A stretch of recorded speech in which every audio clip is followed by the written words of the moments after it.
Alright, what's good, YouTube? It's Matt coming back at you from Baseball Galaxy here. It's been a while, but it is almost that time for baseball again. So, we're only a couple weeks away from spring training and stuff. That's crazy. Most of the free agents still haven't signed yet, which is a bit ridiculous. They're getting a little greedy. They want money. But, we'll see where everything goes. This video specifically is going to be focusing in on the top 10 catchers entering the 2018 Major League Baseball season. I did make this list last year too, and I'm going to say this list has changed quite a bit. There's quite a few players that are back on the list that were here last year as well, but the order has changed a bit. There's a couple guys in the same spot, and like a lot of guys have changed. A lot of guys had like really bad years. Some that dropped off the list had just awful seasons in 2017, and some had breakout seasons, which put them higher on the list or made them debut on the list. So there's a lot of new guys, a lot of old guys. It's a nice mix. I know a lot of you probably won't even agree with this list because there's guys on this list that didn't make it. Like guys like Jonathan Lucroy, I believe I had him at like number 2 last year. He's not even on the list this year. Yasmani Grandal, Russell Martin, guys like that. Some guys like that, Brian McCann, they did not even make the list. But there are some other guys that did make the list. I didn't expect them to make the list. I'm sure you guys didn't expect them to make the list, but they did. I looked into the analytics side quite a bit and reviewed all the candidates to put on this list. I put a lot of time into it, so this is really what I think. You can leave your opinions below.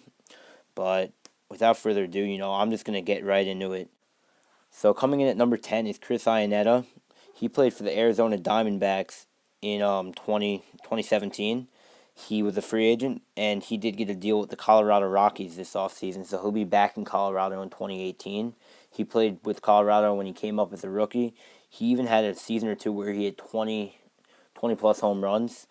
And, Chris Iannetta, when I say I left Lucroy off this list, and there's a guy like Chris Iannetta instead over Lucroy, you guys are probably saying to me, like, what the hell's out of your mind? But I looked at Iannetta's stats. He only played in 89 games with the Diamondbacks, but he hit 17 home runs in an 89-game span, so his power numbers were productive. And I think that's something that got him up on this list, because the Rockies, it doesn't look like they're going to really re-sign Lucroy. So that catching spot, if Tony Walters and Tom Murphy's not ready yet, Iannetta is going to have that starting job, or Iannetta, however you'd like to pronounce it, but he's going to be the one starting backstop for the Rockies, in my opinion. And if he plays every day and stays healthy, that's a solid 20-plus home runs and even more in Denver. His batting average was .254. It's not awful. 43 runs batted in is not bad for 89 games. I definitely think he could be a threat in that lineup, and that's why he's on this list at number 10. His career line, he has over 100 home runs in his career. Nothing special, a .231 average, but I think that average could come up, and I think he'll be a pretty solid piece in that Colorado Rockies team coming into the 2018 season. Moving on to number 9 on the list is another guy that you guys could probably argue that might not deserve to be on here over some guys that missed, but I put Alex Avila of the Chicago Cubs on here. He was with, I believe, he went back to Detroit in 2017, played half the season there. Detroit, just big mess, fell apart, and then he got traded to the Cubs. Avila, he's a veteran catcher. He used to be one of the top on this list. Like back in probably like 2010 or 2011, he was probably up in the top 5 of this list. He dropped off. No one's heard of him for a while. He kind of came back, and he's a decent guy, decent catcher. 112 games in 2017. He had a solid .264. And the pop, he doesn't have too much pop anymore, but still 14 home runs and a .264 average. I'm going to take that, especially when his career line, he only has a .243 batting average. So to see him hit exceedingly over that in 2017, that could be a sign he's improving. He played very well with the Cubs. I believe he is still there with the Cubs, and he's still under contract there. Obviously, he won't be the starting catcher. He'll be the backup guy because they got Welington Contreras. But the Cubs are very versatile. Joe Madden likes to use guys in different places. Avila is going to get plenty of playing time. Number 8 on the list is a guy that was injured half the season. But he still played pretty well, and he had a breakout season a couple of seasons ago with Washington. He's now in the Tampa Bay Rays. That's Wilson Ramos. Wilson Ramos, he had that, I believe it was his knee or something with his leg. He had a surgery, and he didn't come back till mid-July or something. So he only got to play in 64 games in his first year in Tampa, but he hit 11 home runs in that span and put up a solid enough average at 260, 35 runs batted in. But over his career, he's a 268 hitter, 94 home runs, and 356 RBIs, as you can see the career stats there on the screen. But Ramos in 2016, before his injury arose, he hit over 300, over 20 home runs. He's hitting bombs in Washington, and I believe he'll be a big piece for that Rays team, especially since they're going through a rebuilding phase. I think he'll be a big veteran presence in that clubhouse for a team like that if he's not traded. Number 7, this is a guy I really expected him to be number 2 or number 3 on this list after his performance. I believe I had him at number 3 last year, and he's dropped quite a couple spots down to number 7 this year. And that's JT Realmuto of the Miami Marlins. Realmuto in 2017, he did not play up to expectation, I would say. Actually, no, I'm going to take that back. He had a pretty solid season. I think the average was a little lower than anyone thought, but a 278 average is still very good. The pop numbers were up more than people expected. I mean, I didn't expect him to hit more than 10 home runs. He hit 17 home runs, drove in 65, and he had a 278 batting average. I think he's still more of a guy that could hit closer to 300, and the pop numbers, the home run numbers will be down a little. He's a 280 career hitter. He's only been in this league about 2.5, 3 years, so he still has a lot of time to go, but I do think he could be one of the best catchers in baseball. I think he'll prove that in 2018. And it's still unclear if he's going to be in Miami or not, as the Marlins have pretty much just had a fire sale. They traded everyone. Yelich was the latest to go. Realmuto, rumors are heating up. They're thinking about dealing him to Washington as the top fit for him. But if he stays in Miami or he goes, I still think he's a very athletic guy, a great catcher, and he's the future of this game, man. He's a really good catcher. Coming in next on the list at number 6, a veteran guy, potential future Hall of Famer. You guys might be shocked I don't have him higher on this list, but it's Yadier Molina of the St. Louis Cardinals. Definitely, in my opinion, one of the best defensive catchers to ever play the game. His offensive numbers, they're not awful either. He had a pretty surprising year for me in 2017. So a lot of people are probably shocked. Why isn't he number 4, number 3, number 2, or even number 1 on this list? It's because I still think with his age, his career is kind of on the decline. It's going to start going down, but he still was a very decent fit in that lineup. He played in 136 games, which is pretty good for his age. He hit 18 home runs, and he's never really had that much pop in his career, so I think that was a big shock for everyone. And he kept the average up in the 270s, so that was good. But over his career, he only has 126 home runs, and he's been in the league for a very long time. So he's not known as a power-hitting catcher, but he gets on base. He's probably just best defensive catcher, one of the best in the history of the game. But I do think he's going to start declining. He did get a contract extension, I think, recently from St. Louis. I think it was last year. Might have even been at the beginning of this year. But, yeah, I don't think he's going to... I think his best days are in the past.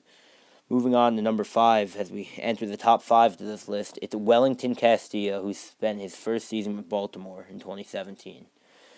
Castillo went out, and he only played in 96 games, but the dude hit 20 home runs in 96 games and had an average over 280. So if this guy comes out and plays in a full season, stays healthy, does the right stuff, he's going to be even higher up on this list.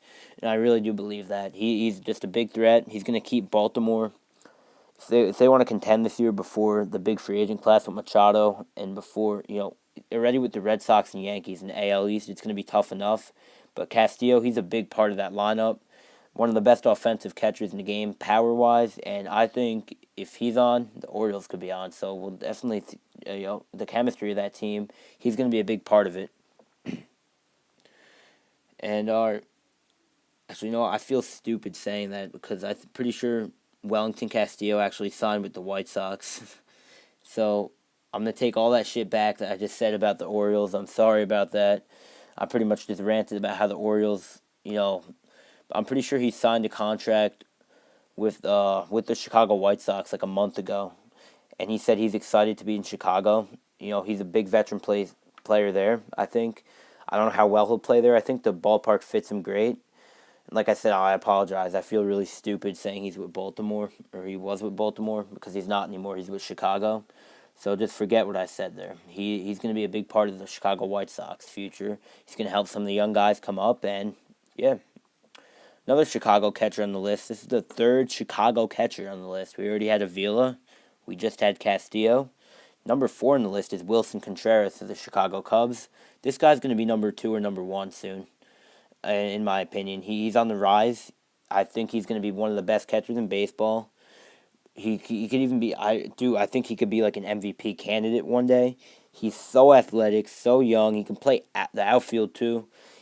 I think he's a guy that hits over 300, hits 30 bombs a year, over 100 RBIs. But you saw what he did in 117 games with the Cubs. I'm pretty sure it was his first full season. It might have been his second full. But he hit 276, and he had over 20 home runs. 21 home runs is very decent for him, especially as such a young kid in an amped-up city coming off a World Series championship. That's huge when the expectations are that high for him to come out and deliver the way he did. 74 runs batted in. So he had a big season, and he's going to be a big, big part of that Cubs lineup, right up there with Rizzo, Bryant, Baez, guys like that. He's going to be right up there in the discussion. They still have a lot of young guys, the Cubs. Almora Jr. is another one, and the Cubs, they're looking like they could be real special for a very long time, and Contreras is going to be a big, big part of that. Into the top 3, number 3 of the Kansas City Royals. He's one of the veterans that's still with the team, that hasn't left, that's been there his whole career, and that is Salvador Perez. You look at his numbers from 2017, I always felt like he was going to decline or do bad, but they just seem to really, it's not like they're going up, but they're just remaining so steady. He stays so healthy. Another very good defensive guy, and he has pop too. He played 129 games, so that's pretty good for a catcher. He usually plays in like 150 something, so it was a big drop down, but he's still solid enough to be number 3 on this list because he had 27 bombs, 80 RBIs, and had a 268 batting average. And that's really big for him, especially if the Royals aren't going to contend for a while, and all their veterans are going to leave and sign elsewhere. They need him to stay. They need at least some familiar face to be with that franchise, and I think he's definitely that guy right now if Hosmer and Moustakas move on. All right, top 2, you could probably guess them at this point. It's just a matter of what order I put them in. Number 2 is going to be a guy that was like number 7 or number 6 last year because he was so young. He didn't have a lot of time to prove himself, but he played very well last season. But the sample size was so short to put him high on the list. But this year he went out over a full season, proved himself as an elite catcher, elite player in baseball, one of the most popular names in baseball. Now he's number 2 on my list of the New York Yankees. It's Gary Sanchez. Gary is scary indeed. He's number 2 on this list. In his first full season, he whacked 33 bombs out of the park, 278 batting average, and he had 90 RBIs in his first full season. And he played in 122 games. He was in a home run derby in Miami. He was crushing bombs there. He's good defensively. The only downside to his game is he can't run too well. But outside of that, he could even top the number 1 guy in this list by next year in the near future. But speaking of number 1, that's what we're getting into right now. The number 1 guy in this list is the same guy as last year. He defends his title to be the number 1 catcher in baseball. He could be the number 1 catcher in baseball for a very long time if he stays healthy. Buster Posey of the San Francisco Giants. You can never go wrong with Buster Posey, I'm telling you that. Buster Posey is just, since he came up in 2010 and won that Rookie of the Year, won that championship with the Giants, he has 3 rings already. He is just one of the biggest faces of MLB. Just overall, I'm talking like up there with Mike Trout and Bryce Harper. Buster Posey is one of those guys. Very good defensively at first too. He could play catcher first. You could probably freaking put him in the pitch and he'd do good.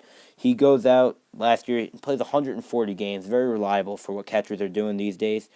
The power numbers were down to 12 home runs this year, but that's no concern for me because he hit 320. By far, that was the highest average for catchers in MLB in 2017. And the 67 RBIs. The Giants themselves had a down year. They went from being one of the best teams in baseball to losing 98, 99 games last year. They've acquired a lot of veterans like McCutchen, Longoria to kind of fix up that lineup and put them back out as contenders if they stay healthy. And if the Giants play better, Buster Posey is going to play better. He's going to hit 20-plus home runs again. He's still going to hit over 300, and he's going to win a Gold Glove. That's Buster Posey at his finest. Buster Posey, congratulations. You're number one on the list this year. I hope you guys enjoyed the list. There's a lot to decipher when looking into this. I looked at all the candidates, but I didn't make a just missed list this year. But I will go out and say, guys that just missed, I have to say there were some guys that did just miss. Guys like Christian Vasquez, I was even close to putting him on the list. Other guys that just missed, let me think here. Not Buster Posey, he's on the list. I'm dumb. All right. Brian McCann was another guy that missed, but he's getting up there in age. His average was just downhill, but he was another guy that just missed the list. I was even considering putting the Travis d'Arnaud of the Mets because he had a very good second half. I do think d'Arnaud is a sleeper. He could be on the list. If I do one next year, I think he could be on the list if he's healthy. And other guys that missed out, Jonathan Lucroy, he only hit 6 home runs last year and hit 265. Yasmani Grandal just missed the list. I was even considering Austin Hedges for the list.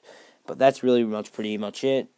Buster Posey's number 1 again. Gary Sanchez is the runner-up at number 2. Salvador Perez is number 3. And those are your top 3. And so congratulations to those guys. And it was a hard-fought list. And, I'll be coming back with more of these videos. We're doing top 10 first baseman / DH next. I'm going to go through every position. Last year I stopped after second because I ran out of time. But I'm being sure to start these videos earlier this year before the season starts. I believe I didn't put up this video till March last year. I'm starting a couple months early, getting ahead of the game here. And I'll have all these positions up by the time, opening day comes along. So these lists should really tide my videos over throughout spring training. If you need baseball coverage or anything, you like things like this, just come watch these videos.